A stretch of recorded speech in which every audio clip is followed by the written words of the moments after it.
Saudi Arabia, Pakistan, തുർക്കി എന്നീ രാജ്യങ്ങൾ ചേർന്ന് രൂപീകരിച്ച സംയുക്ത പ്രതിരോധ സഖ്യമായ മക്ക കരാറിൽ ബംഗ്ലാദേശും പങ്കാളിയാകാൻ താൽപ്പര്യം പ്രകടിപ്പിച്ചതായി ഔദ്യോഗിക വിവരങ്ങൾ പുറത്തുവന്നു. ബംഗ്ലാദേശ് വിദേശകാര്യമന്ത്രി ഹുമയൂൺ കബീറാണ് രാജ്യം ഈ സഖ്യത്തിൽ ചേരുന്നതിനെക്കുറിച്ച് അനുകൂലമായി ചിന്തിക്കുന്ന കാര്യം വ്യക്തമാക്കിയത്.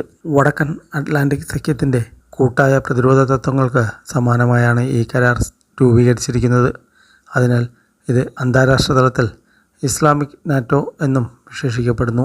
കരാറിലെ അംഗരാജ്യങ്ങളിൽ ഏതെങ്കിലും ഒന്നിനെതിരെ ഉണ്ടാകുന്ന സായുധ ആക്രമണം മുഴുവൻ രാജ്യത്തിന് നേരെയുള്ള ആക്രമണമായി കണക്കാക്കുകയും ഒന്നിച്ച് പ്രതിരോധിക്കുകയും ചെയ്യും എന്നതാണ് ഇതിലെ പ്രധാന വ്യവസ്ഥ. സൗദി അറേബ്യയുടെ പ്രത്യേക ക്ഷണപ്രകാരമാണ് ബംഗ്ലാദേശ് ഈ സഖ്യത്തിലേക്ക് നീങ്ങുന്നത്. ഇതിൻ്റെ ഭാഗമായി ബംഗ്ലാദേശ് പ്രധാനമന്ത്രി താരിഖ് റഹ്മാൻ ഒക്ടോബറിൽ റിയാദ് സന്ദർശിക്കുമെന്നാണ് റിപ്പോർട്ടുകൾ. ബംഗ്ലാദേശിൽ സമീപകാലത്തുണ്ടായ ഭരണമാറ്റത്തിന് ശേഷം പാകിസ്ഥാനുമായുള്ള അവരുടെ സൈനിക നയതന്ത്ര ബന്ധം ശക്തമാവുകയാണ്.